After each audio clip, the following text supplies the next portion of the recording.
Hello and welcome to today's webinar presented by Dlubal Software. Today we'll be working in our finite element analysis and design software RFEM. The topic for today's webinar is Aluminum ADM 2015 Design in RFEM and SHAPE-THIN. My name is Amy Heilig. I'll be your presenter. I'm the CEO of the U.S. office. I'm also a technical support and sales engineer, and we are located in Philadelphia, Pennsylvania. My colleague Wieland Gotzler will be your moderator, answering any questions you may have. He's a product and customer support engineer located in our Leipzig, Germany office. If the control panel does seem to get in your way when you logged into this GoToWebinar, feel free to show or hide it with the orange arrow up at the top. We always want to encourage everyone to ask questions throughout the webinar. You can use the same dialog box to do so. If by chance we don't get to all the questions, I will certainly send you a follow-up email afterwards. So regarding the content for the next hour of today's webinar, I want to go through the features of our standalone program SHAPE-THIN, our finite element analysis program RFEM, and then the add-on module within RFEM, RF-ALUMINIUM ADM. We will import a custom thin-walled section that we've created in SHAPE-THIN into RFEM, and once in RFEM, we will completely model, load, and analyze an aluminum structure. Then to take it a step further, we'll utilize the add-on module within RFEM called RF-ALUMINIUM ADM to do design of our members according to the ADM 2015 standard. So regarding SHAPE-THIN, this is a standalone program for open, closed, built-up, or non-connected thin-walled cross-sections. So if we have unique cross-sections that we don't have available within RFEM, well, then we can utilize SHAPE-THIN for this. Now you can create custom cross-sections with multiple materials. We can import in a Dxf file, which is what we'll do today. You can choose database shapes to create a built-up section, like from the AISC, the ADM, the CSA standard, or you can completely draw your elements yourself. Now the purpose of SHAPE-THIN is to calculate the cross-sectional properties, and then from here we integrate this custom cross-section into RFEM with our full structure. Our other program, RFEM, is our finite element analysis program. This is where we'll be completely doing all of our modeling. Now, the modeling includes almost every material. We also integrate with BIM software such as Revit, Tekla, AutoCAD. You will load the structure and you can completely analyze it. From the analysis, we can get design internal forces, deflection, support reactions, and with this, you can take that information and utilize your own tools such as Microsoft Excel, for example, if you wanted to take that a step further to do design per a specific standard. Now within RFEM, we can also utilize the add-on modules such as RF-ALUMINIUM ADM. This has anything to do with a specific standard and providing you that code check. So for today, for example, we will take a look at the strength limit state design for unwelded elements according to the ADM standard. But we can also check serviceability limit state design. And with those two design features, we will input a lot of other information specific to the ADM standard that we haven't already entered in RFEM, such as unbraced lengths, limiting deflection ratios, and lastly, we can optimize the members. So with that said, we can immediately jump into our first program, SHAPE-THIN. So with SHAPE-THIN, I want to go to File Import, and this is where we can import in a Dxf file. So you just simply navigate to the file and click Open. Now, the first thing the program asks us is to create a cross-section name. And there are three different options down here. The first is the plastic cross-section properties. I will leave this checked, so the program will automatically calculate this with this custom section. The C sub T parts I'll get into a little bit later, so we'll come back to this. And then the plastic capacity design really only has to do with Eurocode, so it's not relevant for the US or Canada, so we'll just leave this as unchecked for now. So when I click OK, I should see my dialog box that imports in my Dxf file. Now, the Dxf template options, I want to choose the correct dimensions, which would be inches here. That's what my Dxf file was created. And here would be my file from exactly the import. Now we also want to specify a reference material. So for this, I can import in a new material from my reference library, and you can see over on the left we have our filters. For today, I'm going to filter to metal, to aluminum, then we can filter to the ASTM, and here we have the ADM 2015. Now we have a very long and complete list of every ADM material you could possibly think of. What's also useful is to utilize your favorites group. If I check my favorites group, I've added a single material here that I can quickly access. Let's say you have several materials you access for several projects. You don't want to sift through that long list, so you can create a favorites group. For today, for this custom cross-section, we'll use aluminum 6061 for extrusions, and you can see all of the material properties are given here. I click OK, and the next thing to do would be to click on a single point in this dialog box here on the left and where we want to insert it in within the SHAPE-THIN program. So once I'm done with this, I can right-click, I can expand this window, and we are now within SHAPE-THIN. So those of you who are familiar with RFEM or other program RSTOB, the interface is identical to those programs, which is nice. So you're not having to learn a completely different process. Down here we have our tables to work with, we have our project navigator on the left, and we have our quick access tools up here at the top. So this DXF file is just simply a background drawing grid. So what we need to do, though, is to draw these thin-walled elements to essentially create the shape of the custom cross-section. But we have quite a few features within this program that allow us to do that rather quickly. Now, the first option we want to go to is this new line up here in our tools. We have a straight line selected here, but I'm going to select a thickness of 0 inches. So all I'm going to do is to snap to one of these points on my arc and snap to the other point that's perpendicular to it. Now, a lot of AutoCAD-like features such as snap points, perpendicular, parallel, that allow us to utilize these features quite nicely. So once I have drawn that, I'm going to highlight this element, I'm going to right-click, and I'm going to divide it by n intermediate nodes. Here I'll divide it by one intermediate node, and that immediately creates a center node. So now I can delete the left and right portions of the line, so I'm just left with this single node here. Now, another feature under Edit, Set Elements with Dxf Template. This is extremely useful. This has a lot of different operations that we can utilize to, again, just help us create these thin-walled elements that comprise our custom cross-section.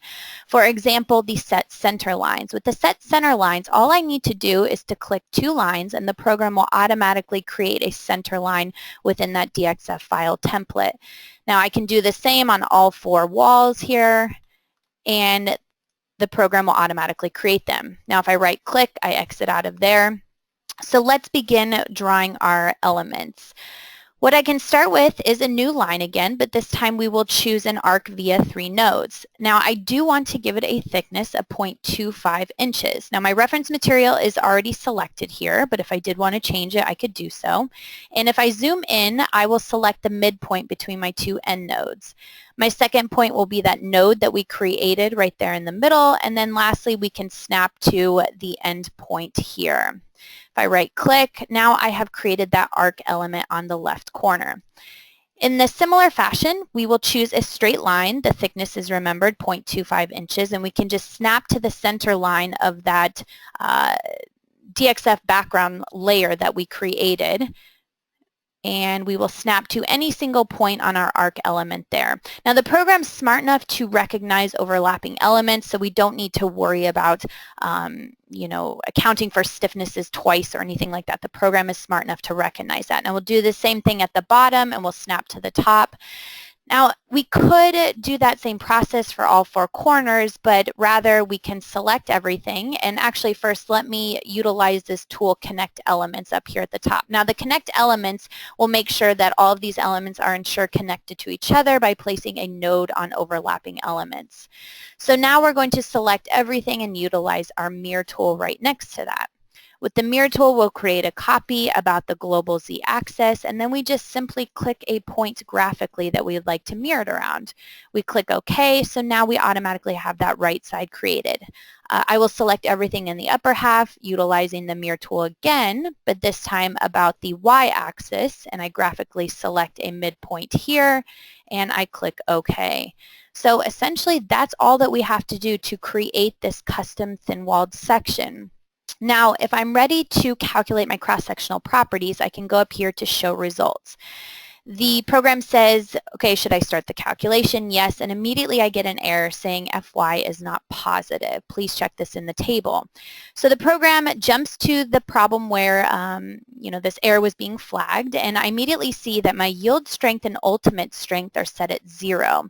Well, why is that? Well, when I take a look at the aluminum material, aluminum is slightly different than something such as steel. Steel has a very clear FY and FU, but with aluminum, we have both a yield and ultimate strength for tension, for compression, for shear. So the program doesn't know which of these strengths to relate in order to calculate the plastic cross-section properties. So that's no big deal. We can just maybe relate one of those, such as the tension strength of 35 KSI to the yield strength and 38 KSI for the ultimate strength. Now when we go to rerun our calculation, everything should solve just fine. Immediately, graphically, we're shown here with our Results tab in the Project Navigator, and we can view our statical moments. Now, statical moments are the first moments of area. They're simply a product of area and the distance from the centroid. So we have QY and QZ. Then we also have the warping information. This is warping coordinates and warping statical moments.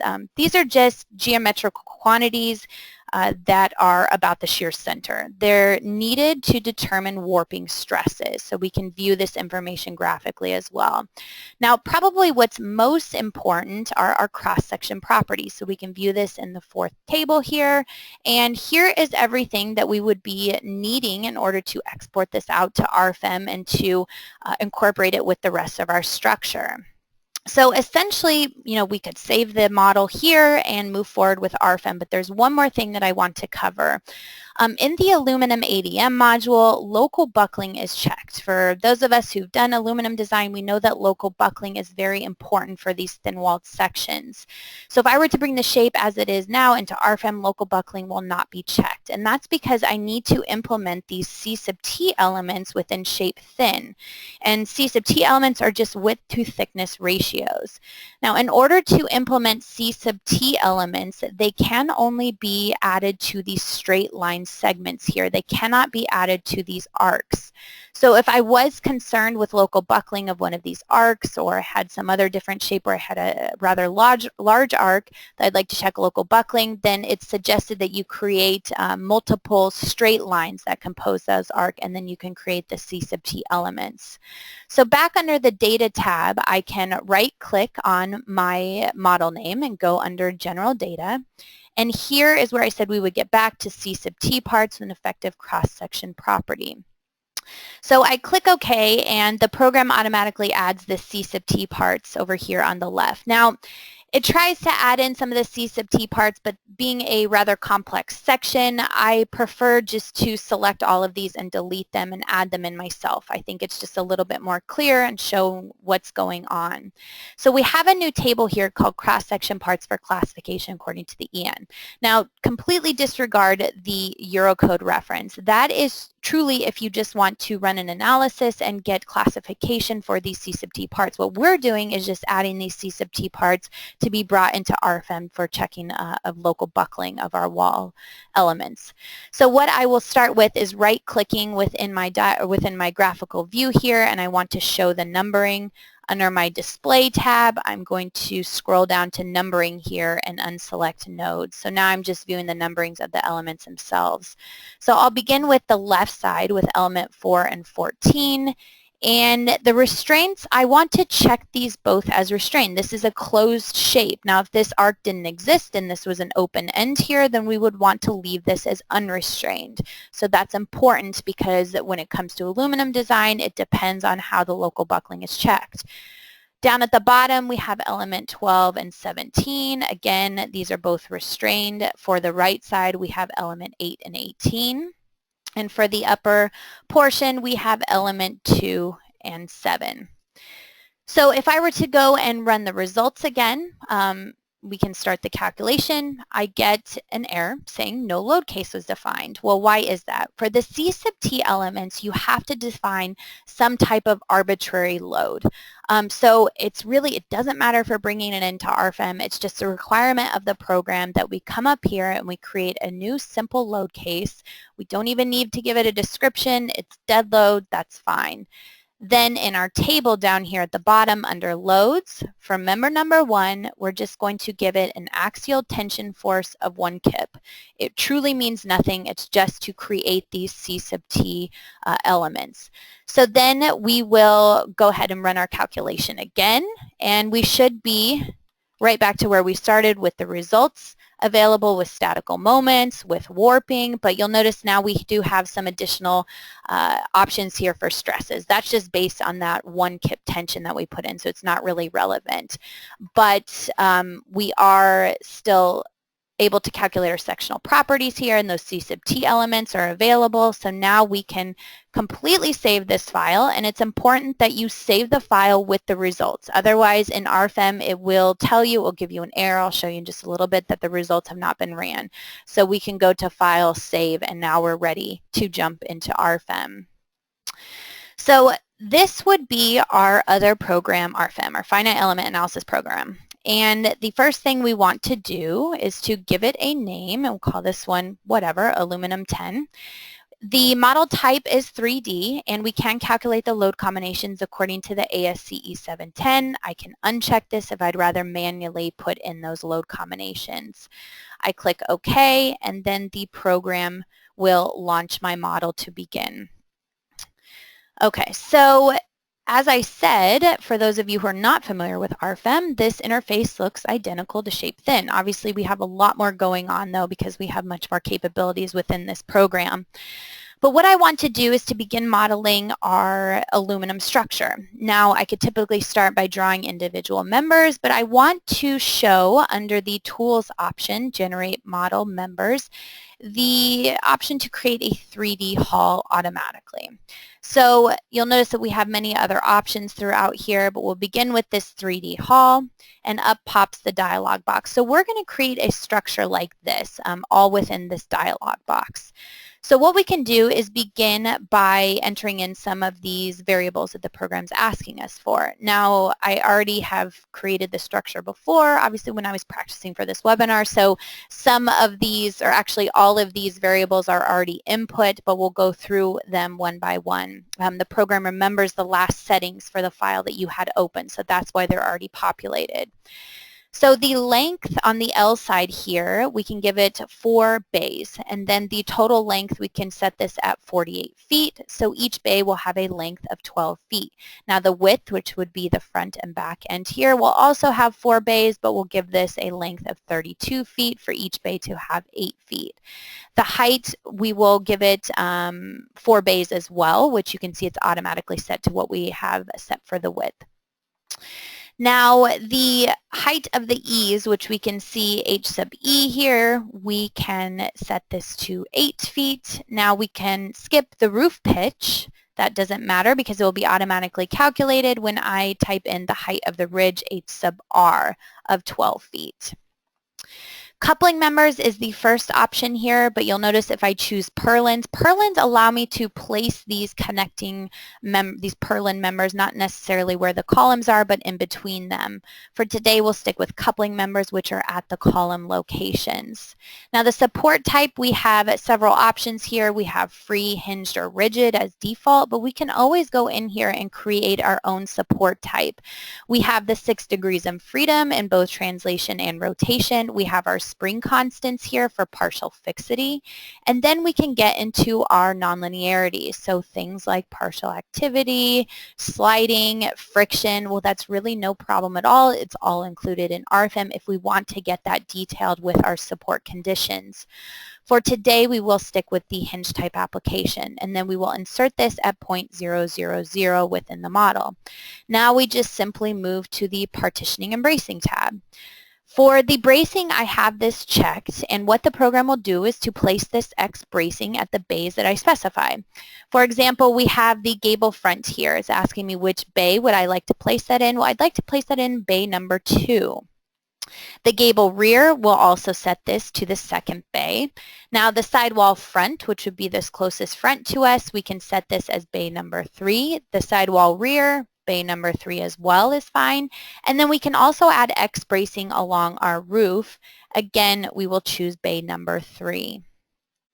Moving on to cross-sections. So we've defined the geometric properties of this structure, but we now need to assign these specific cross-sections. So the first one is frame columns. That would be the front and rear columns. We will import a new cross-section from our cross-section library. So we have all of our rolled cross-sections, thin-walled, massive, timber. What's nice is that we have a lot of built-up sections as well. So any of these shapes that you see here that are applicable for your structure, by all means, utilize RFEM for it. We'll see in just a minute how we can import in our SHAPE-THIN section for sections that aren't necessarily available here. Now we can also open up such as the hollow sections, and we can filter over on our left according to the ASTM and the ADM 2015. We'll hear all of our shapes directly from the standard. I can also utilize a favorites group list here. So I created a favorites group list for today's webinar, and for my initial columns, I want to utilize this 8x4 by 1/2. So that's the first section that I'm going to use. Now my material here, typically concrete 4000 PSI and steel A992 are default. But again, the program's smart enough to remember, oh, well, in the last model you had these materials. So I've already added in some different aluminum materials as well. But if they did not exist, that's easy enough to import the material from the material database. And this should look familiar to what we saw in SHAPE-THIN. We can filter over on the left according to aluminum, ASTM, and the ADM 2015. Then, of course, utilizing favorites group, we can add in just a few common materials that maybe we'll use for this design project. For today, we'll be utilizing the 6061 with the extrusion, but I've also added in the 6061 for bar rods and wires and for pipes and tubes. All of the material properties are given here, and we can simply add that. Now they should be available in our drop-down box. So for this one, we'll use the pipe and tube option. Now I click OK, and the 8x4 is automatically populated through all these entries. So for my frame rafters, I'm going to keep that the same as the 8x4 by 1/2. The corner columns, however, this is where I want to import my SHAPE-THIN file. So in the same sense that we imported in our hollow section, down here in the lower right corner, we can import the cross section from SHAPE-THIN. So if I open this up, this is where I was saying that we have some different sections maybe you've created, and if you don't save the results, you get this error, just telling you the results haven't been calculated. You must go back into SHAPE-THIN, run the calculation. So for us today, though, we did save the calculation. So here is my aluminum tube cross-section. I click OK. And now the program will ask me what material would I like to utilize. Well, again, I've already added in some different materials here, so we'll choose the 6061 extrusion. So that's why in SHAPE-THIN, it doesn't necessarily matter what material you use in there. You can always override it within RFEM. But here is our shape exactly how we created it in SHAPE-THIN. I click OK. Now the Gable Posts, which would be my front and rear posts here, I'm going to utilize my SHAPE-THIN. I don't need to redefine that. It's now available as one of the cross sections within this file that I can always select from my drop-down box. The Gable Rafters, we will we will leave this as the 8x4x1/2. Now the coupling members, I do want to import in a different section here. It will be a hollow section, but this time from my favorites list, we will choose the 3x3x0.188, and of course the correct material here for the pipe and tubing aluminum. Now, lastly, we have our vertical bracing and roof bracing. So this is our X bracing. We will create our last cross-section from our parametric thin wall. Now, all of these, all you need to do, for example, the round bar, is to put in your geometric properties, such as 1 inch in diameter, and the program will automatically calculate all of those properties for us. So from this drop-down, we can now select our last material for bar rods and wires. We click OK. And we click OK. And lastly, the roof bracing, we now have that round section available to us. Now notice the member type. The member type beam is anything that's a beam or a column. Nothing too special about that. But we do have many other options to choose from here. For example, the program automatically set the coupling member to a truss type beam or truss type member. Now this will release the moment at the start and member ends, so you only get shear and axial transfer. The vertical bracing and roof bracing, it might be quite common to set this as tension only, which is fine. I more so recommend that for something that's a cable or a rope or wire that truly doesn't have any compression capabilities at all. But for us today, since we're using a rod, it has a small amount of compression stability. So what we could set this to then is buckling. And what buckling will do is take the member out of the analysis if it exceeds the Euler buckling limit. So I suggest to do that over tension when you have a rod type member. Now the last tab is loads. You can generate some loads here. I personally am not going to use that today. I think that you have a little bit more control and flexibility when we do so in RFEM. So once we're done with all of this, we click OK, and you can see that our structure is generated. Now we will move on to loading. For this, we want to create a new load case with the quick access tool up here at the top. And the first load case, we title it dead. We do need to assign it to an action category. Action categories are important so that the program knows how to put these specific load cases into the ASCE7 load combinations, which are important for load factors. The self-weight is automatically calculated with dead load, so we will leave this as checked. Now, creating a new load case, we will call this one wind 1, and the action category, we will set this as wind. Notice self-weight is unchecked because we certainly don't want to account for it twice. And one more load case, we'll call this one wind 2 for wind in the other direction with the action category of wind. Now, the combination expressions, if we jump to this tab, the program will automatically create both LRFD and ASD load combinations. And more importantly, under the load combinations, we can see these specifically listed out. Here's our LRFD load combinations and our ASD load combinations. We'll get into this in just a little bit. So for now, I want to make sure under my drop-down box that I am under the dead load case, because now any loads that I apply will be applied under LC1 dead. So I'd like to apply a roof dead load up here, and I could apply it as member loads, but rather let's utilize some of these tools that we have. Under tools, generate loads from area loads on members via a plane.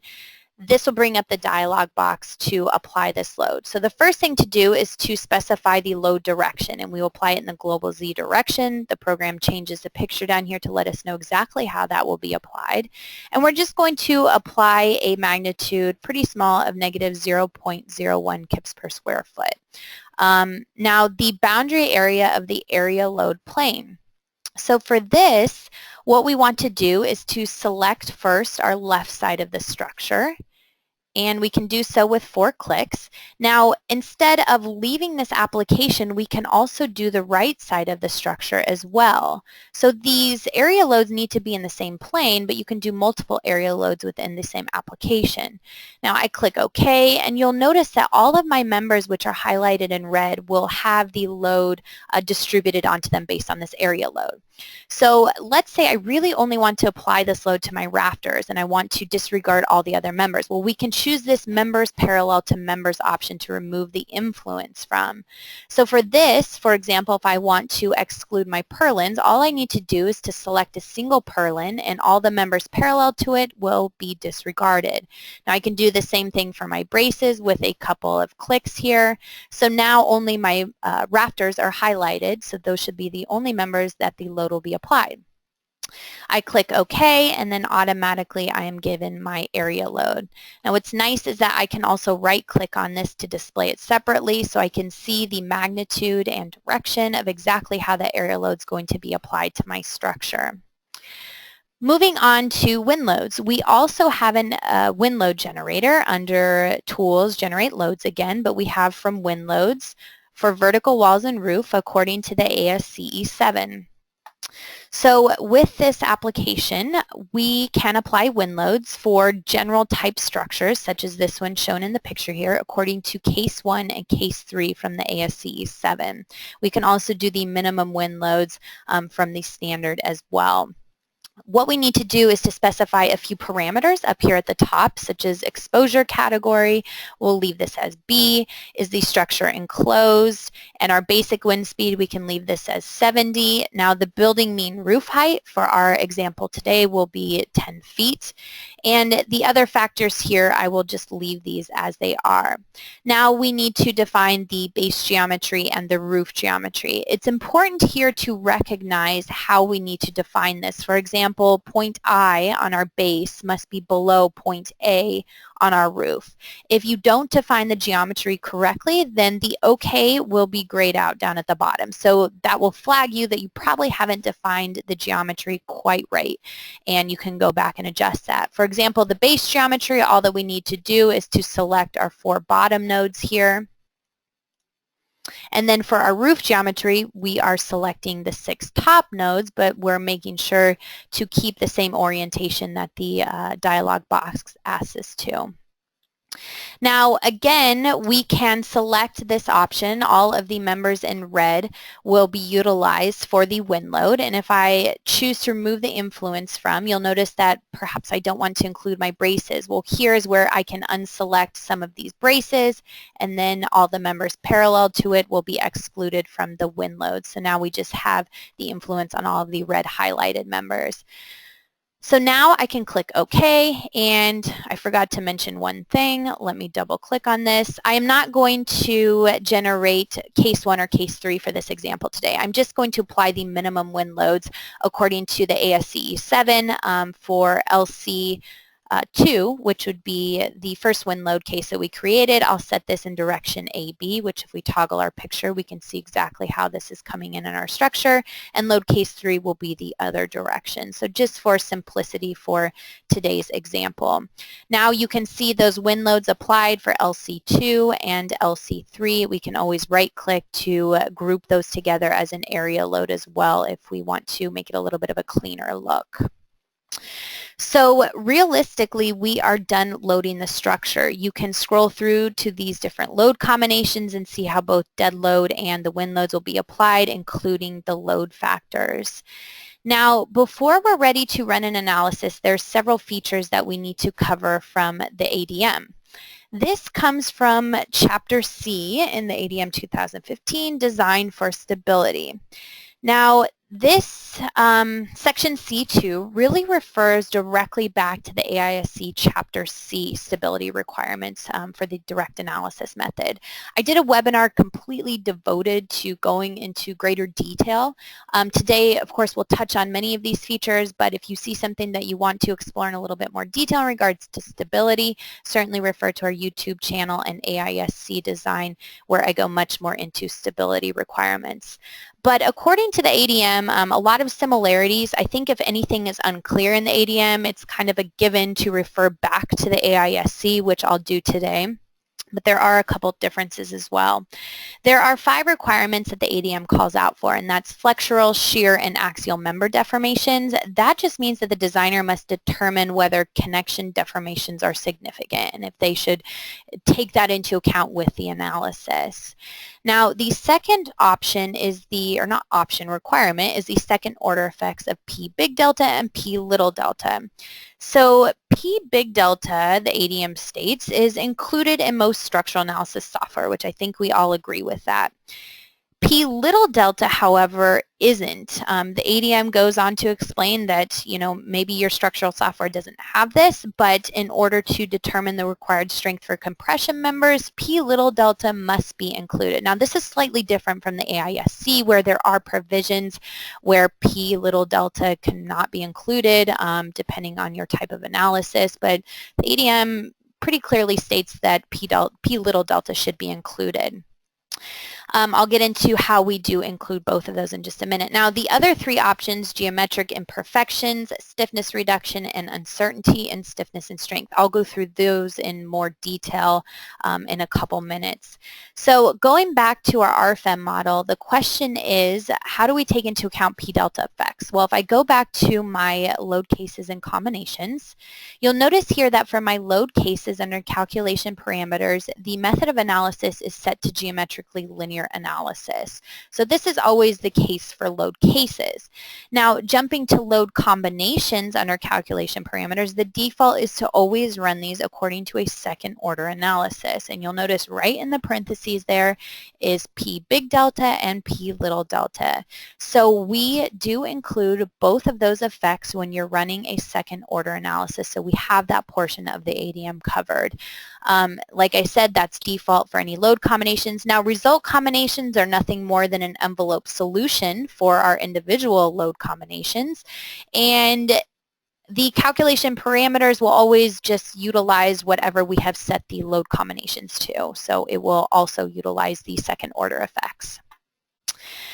Okay, so that is all that we want to cover with P delta. Now, to move on to geometric imperfections, this comes from section C.2.3. Geometric imperfections are there to anticipate buckling shapes and displacements of our structure. Now, erection tolerances are not specified in the ADM, and it's really up to you as the designer to determine what those erection tolerances should be. But the ADM goes on to explain that you can use notional loads to account for these geometric imperfections, and how you do this is with a fraction of the applied gravity loads. Now, it's not too clear here on how to do that, but I think it can be said that we can refer back to the AISC for these notional load applications. And within the AISC, section C.2.2b, here is our notional load equation. It's 0.002 times alpha times yi. Now, alpha is just, depending on if we're running an LRFD or ASD design, yi is our gravity load for that specific load combination applied to that member. Now, notional load should be applied in both orthogonal directions and in both the positive and negative directions, because we really don't know the behavior of this structure under the applied gravity load, so we need to cover all of the bases. Now, the second question is, which load combinations do I apply this to? It's typical to not apply notional loads to other load combinations that have lateral loads, such as wind load, earthquake or seismic loads. We really only want to apply these notional loads to gravity load combinations, and there are further specifications in the AISC depending on if our second order analysis over our first order analysis is less than 1.7, then we can exclude the notional loads from those load combinations with applied lateral loads.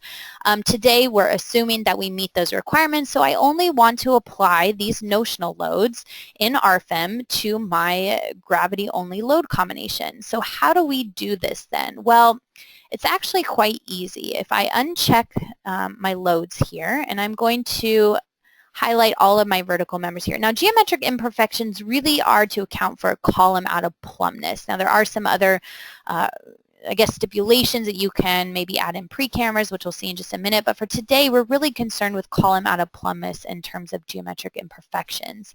Now, I want to not highlight my braces here. So if I hold down my control button and select those brace elements, only my columns are left highlighted. And I can use my drop-down box to create a visibility by selected objects. Now, the next thing I want to do is I want to right-click on the member to show my local axis system of my members. You'll notice that most of them are going in the same direction except for interior columns here. It looks like the Y and Z axis are opposite of what my columns are on my outer edges. Well, because this is a square member, it really doesn't matter if we rotate this. Now, we can do this by just by highlighting our members. We can right-click under Member to edit, and whenever we created our structure out of the structural load generator, it rotates those columns 90 degrees.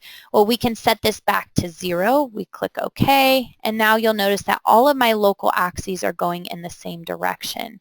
So why is this important? Well, if I highlight all of my members, again, my columns, and I go under Insert, Loads, Imperfections, you can see the option graphically here. Now, except for I forgot to do one thing.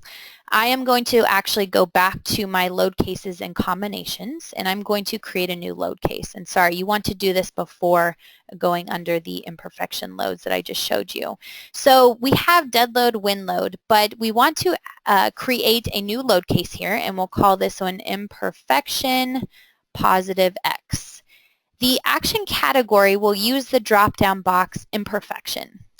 Now, with imperfection positive X, that's only one out of our 4 cases, but I'm going to start with this, this load case here. So I click OK, and now going back to Insert, Loads, Imperfections, we can choose the option graphically here. So when I open up this dialog box, you can see all my members were automatically input based on my selection here. Here is my drop-down according to the AISC 360-10. And here is our equation that should look very familiar. This is just what we saw in the PowerPoint of 0.002 times alpha times yi. Now alpha, we can choose whether that's LRFD or ASD. The yi will simply be the gravity load for that specific load combination. Now here's where I said you can add in a pre-camber if you want, which pre-cambers can be dependent on the gravity loads as well. But for this, we will forego that since we're really only concerned with column out of plumbness. Now the next question is, how do we apply this to our members in terms of the local Y or Z axis? Well, remember I named this imperfection positive X, so I'm referring to the positive global X direction, which in turn is the positive local Z direction of our members. So for this, I can leave this as the local Z option. I click OK. And now when I turn this to wireframe view and I zoom in, here is my imperfection that I have just added. So going back to the load cases and combinations, this imperfection X, I'm going to make a copy. Now the advantage of making a copy is that it will copy all of the loads that we have applied to this LC4 for LC5 as well. But this time I want to rename it as negative X. I'll make another copy of our original imperfection and call this one positive Y. And lastly, one more copy, and this one we will call negative Y. Okay, so going back to RFEM, and we use our drop-down box here to select imperfection negative X. Remember, it copied the same imperfections. We have it in the same direction, so we need to account for the negative out of plumbness now. So how do we do that? Well, we can highlight all of our members. We can double-click on this imperfection, and we simply put a negative in front of our 0.002. It's as simple as that. We scroll to the imperfection positive Y. We highlight all of our members. We double click on our imperfection here. Now our positive Y global direction is the negative local Y direction for our members. So we switch this to the local Y direction and we put a negative in front of the 0.002. I click OK, so now you can see that out of plumbness is applied in the global Y direction. Now doing this for the last time, we will select all of the members. We can scroll in to double click on our imperfection to simply change this to the local Y direction and leave this as a positive 0.002. I click OK, so now this is being applied in the global negative Y direction. We can right-click on our members to turn off the local axis system. We can go back to the wire for the rendered view here. And now you can see that we have our imperfections available. But if we go into our load cases and combinations, these load cases are here, but I jump to my load combinations and I don't see anything to do with imperfections. So how do I know that these imperfections are being applied to these load cases? Well, right now they're not. We need to specify which load combinations to apply it to. Under the combination expressions, we have this option here called imperfection load case. So what I want to do is to select this option, and up pops the imperfection load case dialog box for the settings. Here are my 4 imperfections that I define. So what I want to do is to uncheck a couple of these options. Now I want all imperfection load cases to be considered as alternative. I definitely don't want to apply all of these together as under one load combination, so they should alternate. Now the other thing I want to do is to choose this option subject to specific load cases.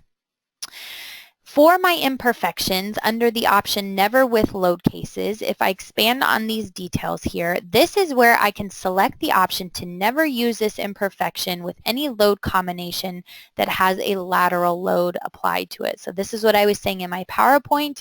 If you want to exclude these geometric imperfections for load combinations that apply lateral loads, this is how you do it. Notice we did not check the dead load. So I click OK. Now I want to do the same thing for the rest of these imperfections, and if I hit my F8 key, it will simply copy the cell before it into the cell that I'm currently in. So now when I click OK, the other option I want to do is I want to select differently for each combination expression. Now for my ASC load combinations, perhaps I don't want to consider these imperfections for serviceability checks. Well, by leaving this checked, those imperfections should not be applied to ASC load combinations, but only my LRFD load combinations. So now if we jump to load combinations, we see what happened. That we have our 1.4 dead load for our LRFD load combinations, and then we have 4 additional ones where our imperfections are added. Notice the imperfections are not added to our lateral load combinations, and they are not added to our ASD load combinations. This is exactly what I wanted. So this is how you can apply those imperfections to your model. So that is all that we want to discuss regarding geometric imperfections. Now, the point number 4 and 5, which was modified stiffness and uncertainties in stiffness and strength. This refers to our tau sub E factor for flexural stiffness in section C.2.4. This completely refers back to the AISC, once again, section C3.2. This tau sub B factor is a iteration based on the equations here based on our required axial compressive strength and our axial yield strength. So this really all depends, again, on these axial loads through our member. And this tau sub B factor should be applied to our flexural stiffness. Now, the 0.8 factor should also be applied to stability stiffness, and this comes from section C.2.5. In my opinion, stability stiffness is referred to flexural and axial stiffness. There are ways to apply this to shear stiffness as well, but like I said, I think for stability stiffness and what we're concerned with today, we're just going to keep this applied to flexural and axial and not shear stiffness. So again, how do we use the program to take this stiffness modification into account? Well, back in RFEM, if we take a look at our model here and we highlight all of our members, and actually let me cancel out this visibility mode and turn off my loads here. We will highlight all of our members and we want to right click on the member to edit it. We have a nice tab here called Modify Stiffness. Now right now the default is always set to none, but if we use this drop down, you'll see the AISC 360, Chapter C, and here is our tau sub B factor. Now when it's set to iterative, it will refer to those equations within the AISC and the ADM standard to calculate what our tau sub B factor should be and apply this to our flexural stiffness. Now the 0.8 factor down here you can see is automatically applied to both our flexural stiffness and our axial stiffness. So this will now be applied to all members, to all load cases, to all load combinations automatically. Okay, so I think that that essentially covers everything that we need to do in regards to the ADM requirements. So we are now ready to run our analysis. We can go up to calculate, calculate all, and what the program will do will run through each one of our load cases and all of our load combinations as well as the result combinations. Now keep in mind we are running a nonlinear analysis. This is also takes into account the nonlinear analysis for p-delta effects. So once this is done solving, our results will be available in RFEM, and we can see here we now have a results tab available in our project navigator. So the first thing to view here are our deformations, and we can scroll through the different load cases and load combinations to view how our deformed structure should look. Now, probably what we're also interested in is member internal forces. So we can take a look at these for any of our members. Now, for example, I can highlight this frame here and make a visibility based on only these members. We can view our axial loads, for example. We can take a look at some of our shear internal forces. Perhaps we want to take a look at these strong axis bending moments. We can always increase this member diagram. And for any of these internal forces or strains and stresses, we can always right-click on the member and we can choose a single member here, this column, and choose the results diagram. Now the results diagram is just a little application here where we can continue to add in some of these internal forces to take a look in a little bit more detail what's going on along the length. We can easily scroll between the different load combinations up here at the top. We can add these to our printout report. We can even export all of this data directly to Microsoft Excel.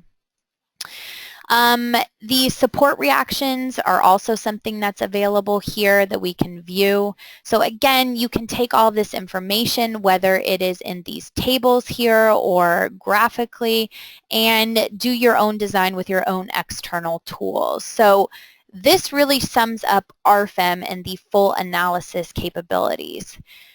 Like I said, though, we want to take this a step further, and we want to utilize our ADM module to do aluminum design. So for this, I'm going to just uncheck the results being displayed. I'm going to cancel my visibility mode, so we just have a nice clean picture of our structure here. So over on the left are our long list of add-on modules.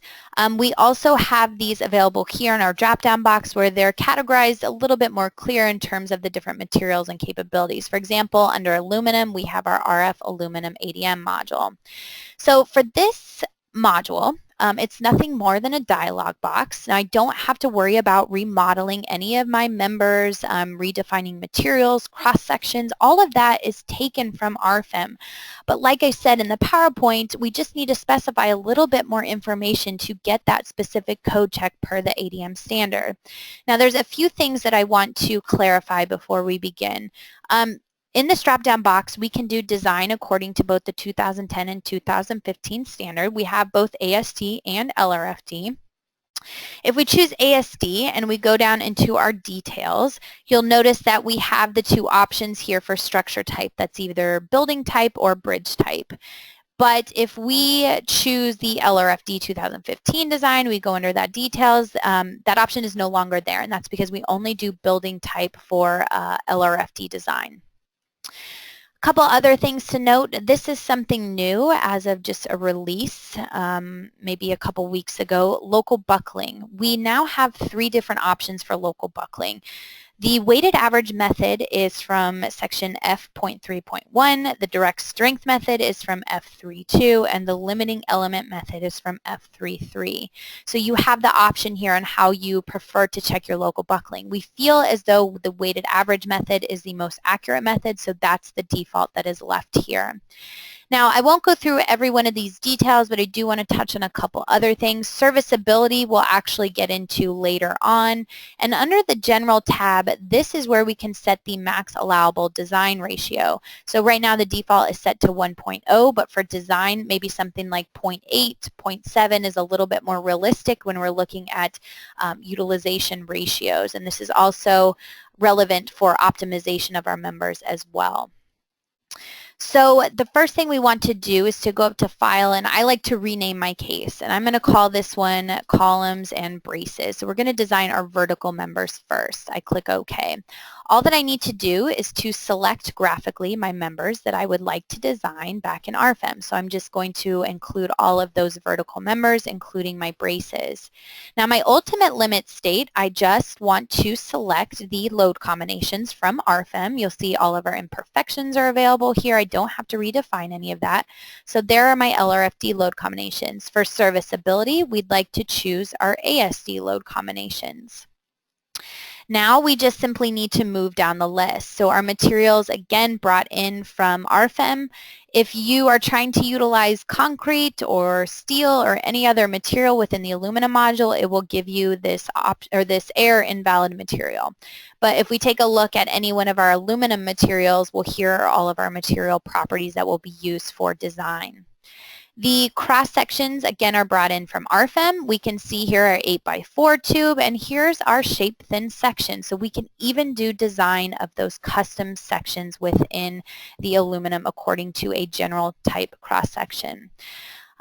Intermediate lateral restraints. So this is just any top and bottom flange bracing, so to speak. So we can check this checkbox for lateral restraint, and you can see here member number 1. All of the tables are always synced up to our RFEM model. So you'll always recognize where you're at within your structure when you're taking a look at these different applications here. So for our lateral restraint, if we had some top and bottom flange, which really isn't applicable for our tube, but maybe you have an I shape such as this, you can add in those restraints as a function along the length of the member. The effective length. So we check strong axis buckling, we check weak axis buckling, we also check the lateral torsional and flexural torsional buckling. Now, the buckling about the strong axis and weak axis, our effective length factor, you can see here the default is set to 1.0. Well, the ADM in Chapter C tells us that we can actually leave the effective length factor set to 1.0 when we're taking into account all of these other considerations with modified stiffness. This is the same thing as what the AISC gives us as well. So we will take advantage of that, and we will design according to Chapter C and set all of these K factors and leave them as 1.0. Now, the unbraced length, this is something that's very important. Within the program, this will always default to the full member length. And for our vertical members here, we won't be adjusting any of the unbraced lengths here, but in my next example, we will be taking a look at how we can adjust those. Lateral torsional, flexural torsional buckling. You'll notice that my SHAPE-THIN sections are unchecked for this. Well, this all relates back to my Details tab. Under the General, you can see here settings of SHAPE-THIN cross sections.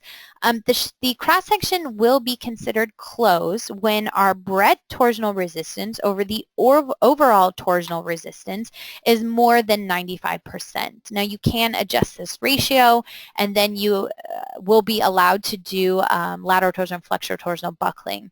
But for now, that is the reason why these are unchecked. For a square tube-like member, torsion is probably not so much of a concern. Now, for the other hollow sections here are 8x4 members. We also could uncheck torsion if we wanted to, or we can leave this checked just to take a look at it. Something that's interesting, though, throughout this module, M sub E, which is the elastic lateral torsional buckling moment. Well, right now the default is set to eigenvalue. So what the program will do will be to actually run an eigenvalue analysis for each one of these members to determine what the elastic buckling moment will be.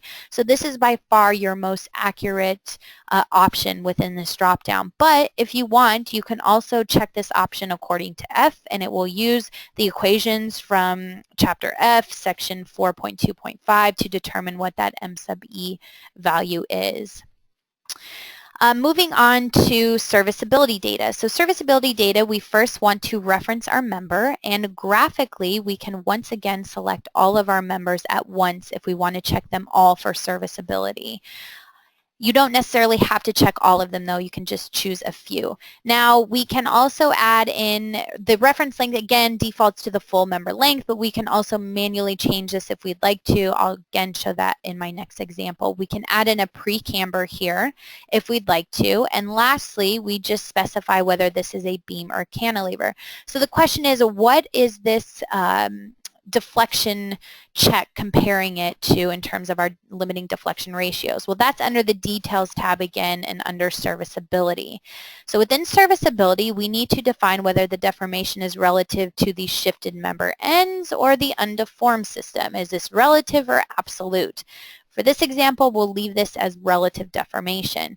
The serviceability limit, the deflection ratios, the default is set as L over 360 for simply supported members and L over 180 for cantilevers. Now, you can easily change these ratios if you'd like to. And lastly, the direction of the pre-camber that we would put in here, is it within the local Z-axis or the local Y-axis?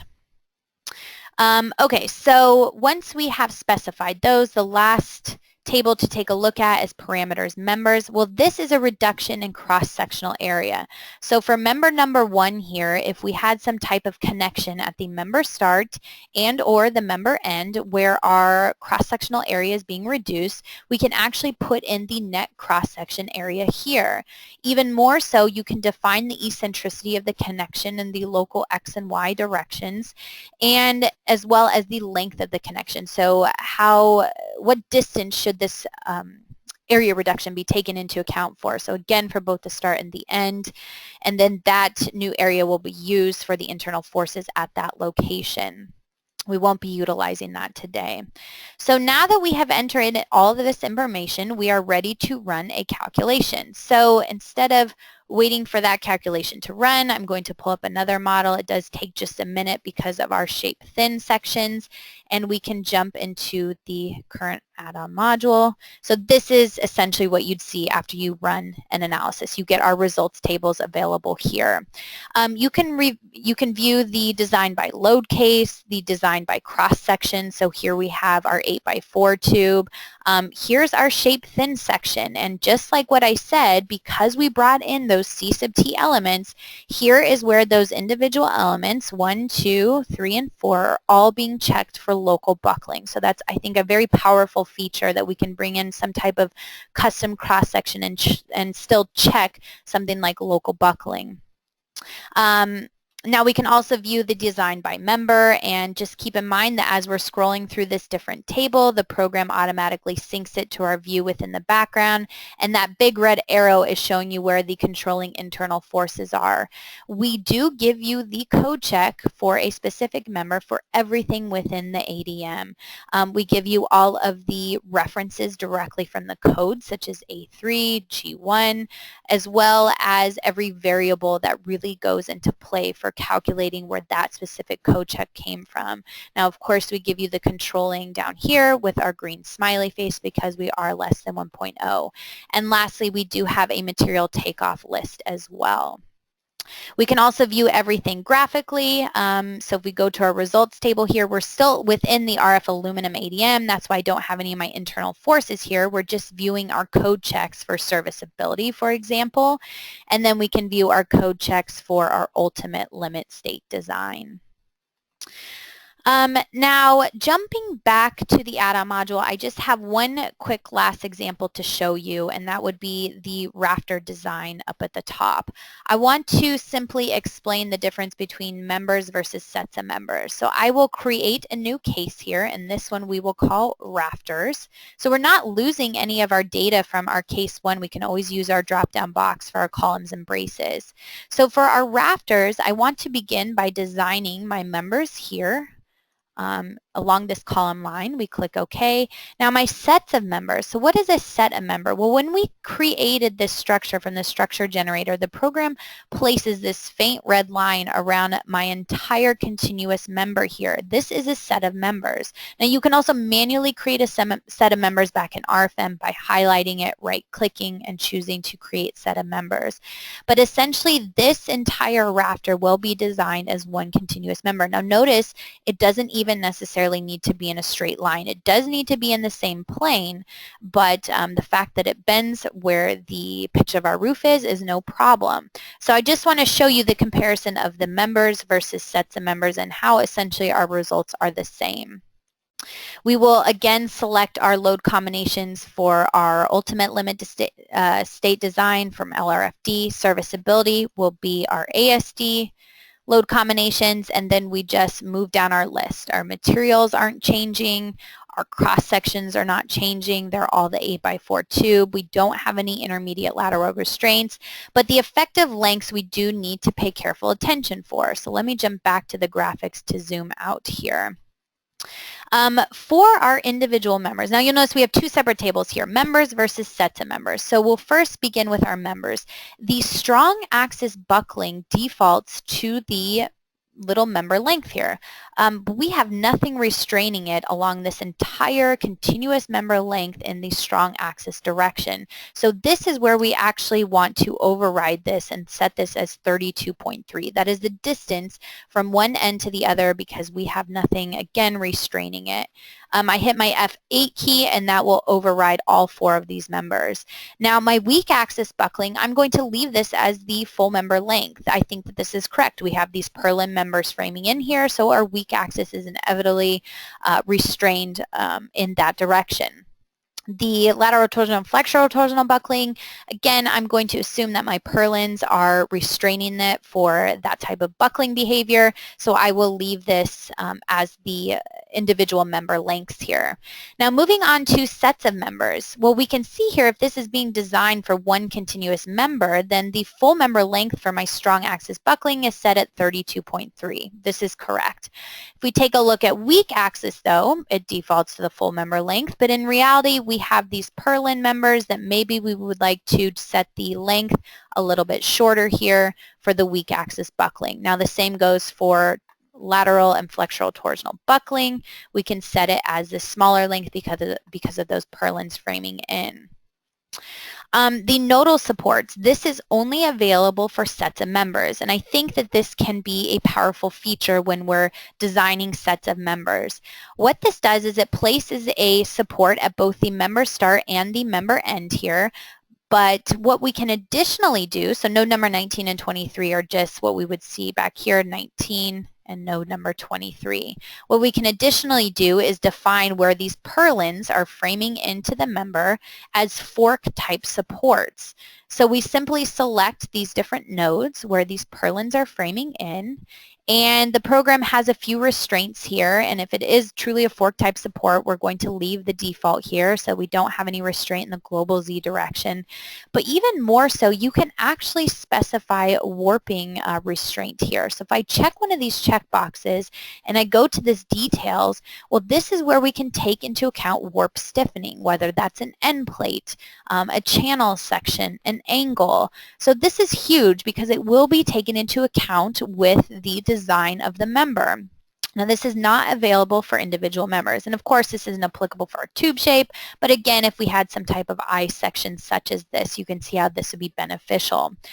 But one thing to note, if I utilize this nodal supports and I go back into my effective lengths for my sets of members, well, you'll take a look, my weak axis buckling and my torsional buckling have now been grayed out for my unbraced length. And that's because all of that information is now being taken from the nodal supports here.